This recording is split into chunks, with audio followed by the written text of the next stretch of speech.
Hello and welcome to Inspiration IS. মই নয়জ্যোতি Barman daily news analysis এই খিতানটোত আজি আমি আলোচনা কৰিম 4 ডিসেম্বৰ 2020 চনৰ দ্য আসাম ট্ৰিবিউন পেপাৰখন ইনস্পিৰেশ্যন আইএছৰ তৰফৰ পৰা APSC UPSC পৰীক্ষাৰ বাবে ফ্ৰী ষ্টাডি মেটেৰিয়েল প্ৰভাইড কৰি থকা হৈছে ডেইলি MCQ বিশ্লেষণ আদিৰ নিচিনা ফ্ৰী ষ্টাডি মেটেৰিয়েল পাবলৈ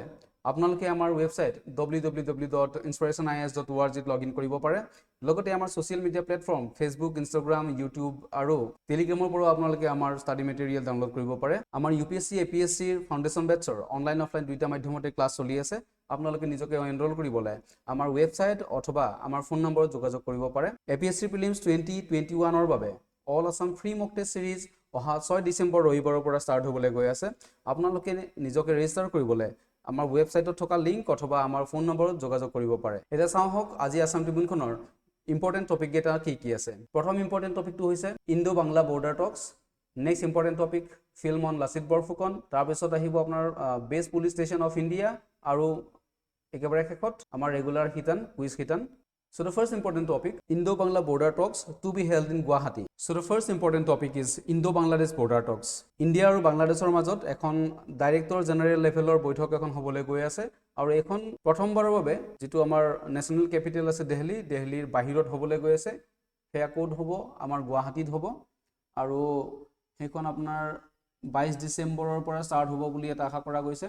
আৰু এখন 51st এডিশন হ'ব এই লেভেলটোৰ যেটো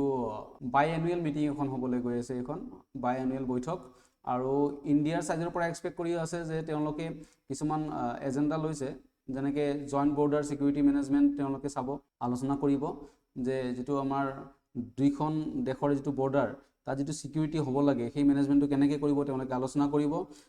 আৰু যিখিনি আমাৰ আনফেন্সড এৰিয়া আছে য'ত ফেন্সিং অলৰেডি নাই সেই এৰিয়াখিনি কেনেকৈ ফেন্সিং কৰা হয় তাত কেনেকৈ যেটো সিকিউৰিটি মেনেজমেন্ট হ'ব সেইখিনিৰ ওপৰত আলোচনা কৰিব then undertaking effective steps to curb cross border crimes যেটো আপোনাৰ সীমা পাৰ হৈ পেলাই দুইখন দেশতে প্ৰৱেশ কৰা হয় অনুপ্ৰৱেশকাৰী তাৰ ওপৰত অনুপ্ৰৱেশকাৰীৰ ওপৰত আপোনাৰ আলোচনা কৰিবলৈ তেওঁলোকে যোজা চলাইছে বা তেওঁলোকে এজেন্ডা বনাইছে যিখিনি মানুহ তেওঁলোকৰ শুট কৰা হয় বৰ্ডাৰ এৰিয়াত সেই বস্তুখিনি তেওঁলোকে আলোচনা কৰিব আৰু ইয়াৰ প্ৰত্যুত্তৰত অলৰেডি ইণ্ডিয়াই তেওঁলোকৰ ষ্টেটমেন্ট দিছিলে যে ইণ্ডিয়াই তেতিয়ালৈকে কাকো শুট নকৰে যেতিয়ালৈকে তেওঁলোকৰ আমাৰ যেটো ডিফেন্স সিস্টেম BSF ৰ মানুহখিনিক যেতিয়াই আপোনালোকে কোনো ধৰণৰ বন্দুকধাৰী আহি পেলাই তেওঁলোকক ঘেৰি নধৰে তেতিয়ালৈকে ইণ্ডিয়াই কাকো প্ৰথমবাৰৰ বাবে শুট আউট নকৰে আৰু এনেকুৱা ধৰণৰ কিছুমান ইস্যু লৈ পেলাই এই বৈঠকখন আৰম্ভ হ'ব এতিয়া আমি এই বৈঠকখনৰ পৰা জানিব লগা এটাই কথা থাকিব যে বৈঠকখন কোন জায়গাত হ'ব আৰু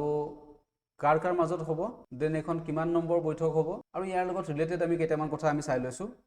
এক্সাম পইণ্ট অফ ভিউৰ পৰা এই কথাখিনি প্ৰায় আগতে খুদা হৈছে যেনেকৈ ইণ্ডিয়া আৰু বাংলাদেশে কিমান কিলোমিটাৰ বৰ্ডাৰ শেয়াৰ কৰে 4096 কিলোমিটাৰ দেন আসাম আৰু বাংলাদেশে কিমান কিলোমিটাৰ শেয়াৰ কৰে 262 কিলোমিটাৰ ত্ৰিপুৰা আৰু বাংলাদেশে শেয়াৰ কৰে 856 কিলোমিটাৰ দেন মেঘালয় আৰু বাংলাদেশে শেয়াৰ কৰে আপোনাৰ 443 কিলোমিটাৰ মিজোৰাম আৰু বাংলাদেশে শেয়াৰ কৰে 318 কিলোমিটাৰ এতিয়া আমি চাও হক যেটো জয়েন্ট মিলিটাৰী এক্সাৰসাইজ ৰিসেন্টলি আমাৰ ইণ্ডিয়া আৰু বাংলাদেশৰ মাজত সম্প্ৰীতি 9 বুলি পেলাই এটা এক্সাৰসাইজ হৈ গৈছিলে জয়েন্ট মিলিটাৰী এক্সাৰসাইজ যেটো আপোনাৰ সম্প্ৰীতি 9 বুলি পেলাই এটা হৈ গৈছিলে 3 ফেব্ৰুৱাৰীৰ পৰা তো 16 ফেব্ৰুৱাৰীত হৈছিলে আৰু আমি সকলে জানো এটো উমৰৈ মেঘালয়ত হৈছিলে এই যেটো সম্প্ৰীতি এক্সাৰসাইজ এটো কি হয় এবাৰ যদি ইণ্ডিয়াত হয় এবাৰ বাংলাদেশত হয় গতিকে এনেকৈ অল্টাৰনেটিভলি এটো চলি থাকে এক্সাৰসাইজটো প্ৰতি বছৰে ইয়াৰ আগতে বাংলাদেশৰ টাঙ্গাইল বুলি পেলা যেটো জায়গা টাঙ্গাইল বুলি জায়গাটো হৈছিলে যেটো 8 যেটো এক্সাৰসাইজ আছিল 8 নম্বৰ যেটো এক্সাৰসাইজ আছিল সম্প্ৰীতি 8 এটো হৈছিলে আপোনাৰ টাঙ্গাইল বাংলাদেশ 9 নম্বৰটো হৈছিলে মেঘালয়ৰ উমৰৈত এটা ৰিলেটেড দুটামান ইনফৰমেশন আপোনালোকক জনাবলৈ বিচাৰিছো এয়া হল যেটো জয়েন্ট মিলিটাৰী এক্সাৰসাইজ আছে ইণ্ডিয়াৰ কোন কোন দেশৰ মাজত কি নামেৰে জনা যায় হেয়া পৰীক্ষাৰ কাৰণে খুব ইম্পৰ্টেন্ট হয় যেনেকৈ युद्ध अभ्यास USA আৰু ইণ্ডিয়াৰ মাজত হয় গৰুড় শক্তি ইণ্ডোনেছিয়াৰ মাজত হয় ইণ্ডোনেছিয়া আৰু India hand in hand China আৰু ইণ্ডিয়া ইকুইভেৰিন মালদ্বীপছ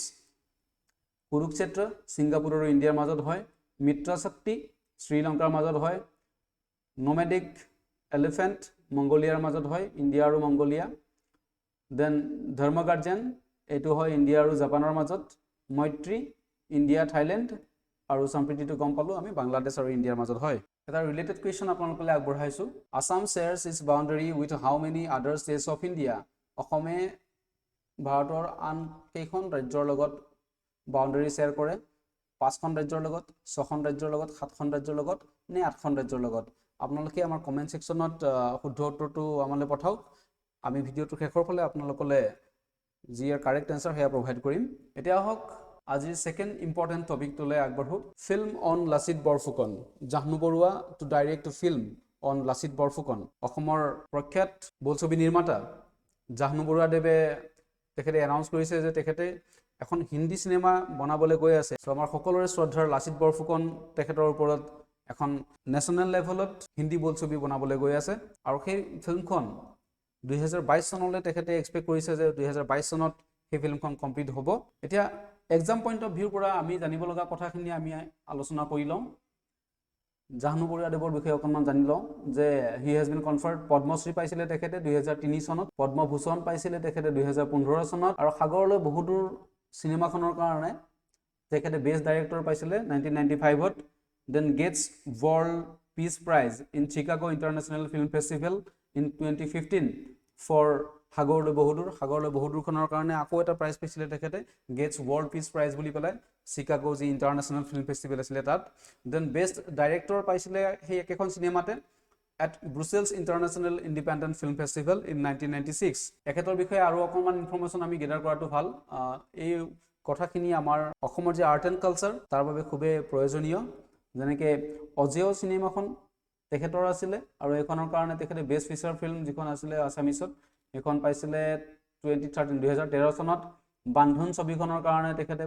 এৱাৰ্ড পাইছিলে আপোনাৰ 2012 চনত ফিৰিঙতি তেখেতৰে সিনেমা আছিলে second best feature film in Assamese 1992 তাৰপিছত বনানী এখন এনভাইৰনমেন্টৰ ওপৰত সিনেমা বনাইছিলে তেখেতে 1990 হালধীয়া Soraye Baodhan Khai best feature film 1988 Aparupa best regional film 1983 তৰা তেখেতৰ সৃষ্টি হল national film award for best children's film তাৰপিছত আহিলে কণিকা ৰামধেনু তেখেতৰে মুভি হয় আৰু বেষ্ট ৰিজিয়নেল ফিল্ম পাইছিলে 2003 চনত সো ইয়াৰ লগত ৰিলেটেড কোৱেশ্চন এটা আপোনালোকলৈ আগবঢ়াইছো the Moidam of Lachit Borphukan is at Lachit বৰফুকনৰ যি মৈদাম হেয়া ক'ত আছিলে যোৰহাট শিৱসাগৰ ডিব্ৰুগড় শদিয়া আমি অলৰেডি যোৱাকালিৰ ভিডিঅ'ত আলোচনা কৰিছিলো মৈদাম সম্পৰ্কে আৰু আহোম স্বৰ্গদেউসকলৰ মৈদাম ক'ত আছিলে আৰু লগতে মৈদাম কি হেয়া আমি আলোচনা কৰিছিলো এতিয়া আপোনালোকক আগবঢ়াইছো কোৱেশ্চন এটা যে লাচিত বৰফুকন দেৱৰ যি মৈদাম আছিলে সমাধিস্থল হেয়া কোন জেগাত আছিলে যোৰহাট শিৱসাগৰ ডিব্ৰুগড় নে শদিয়া আপোনালোকে আমাক শুদ্ধ উত্তৰটো কমেন্ট সেকশনত জনাওক so the next important topic is best police station of India Manipur's Nongpok Sekmai adjudged the best police station in India এতিয়া বেষ্ট পুলিচ ষ্টেচন এৱাৰ্ড এটা দিয়া হয় আৰু এইটো হোম মিনিষ্ট্ৰীৰ ফালৰ পৰা দিয়া হয় ইণ্ডিয়ান হোম মিনিষ্ট্ৰীৰ ফালৰ পৰা আৰু এই মণিপুৰৰ যিখন আপোনাৰ থৌবাল ডিস্ট্ৰিক্টৰ যিখন পুলিচ ষ্টেচন আছে নংপোক চেকমাই পুলিচ ষ্টেচন সেই পুলিচ ষ্টেচনখন কি হৈছে ভাৰতবৰ্ষৰ এখন বেষ্ট পুলিচ ষ্টেচন হিচাপে এৱাৰ্ড লাভ কৰিছে লগতে Kharsang police station in Changlang district of Arunachal Pradesh এইখনে পাইছে আপোনাৰ 3rd পজিশন আৰু সিকিমৰ পাকিয়ং পুলিচ ষ্টেচন এইখন ৰেংক 7th তে নৰ্থ ইষ্টৰ কাৰণে খুবেই ভাল কথা যে আমাৰ নৰ্থ ইষ্টতে ইমান ভাল ভাল পুলিচ ষ্টেচন আছে আৰু লগতে আমি এইখিনি কথাও জানি থওঁ যে there are 16,671 police stations in the country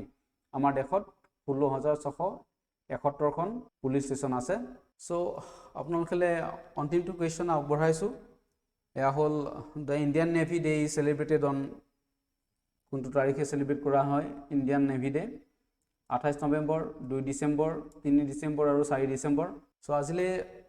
Assam ট্ৰিবিউনখনৰ যি ইম্পৰ্টেন্ট টপিক আছিল এক্সাম পইণ্ট অফ ভিউৰ পৰা আমি অলৰেডি ডিসকাস কৰিলো এতিয়া হওক আপোনালোকলৈ আমি শুদ্ধ উত্তৰকেইটা আগবঢ়াওঁ আজি কুইজ সেকশনৰ আজিৰ প্ৰথম প্ৰশ্নটো আছিল অসমে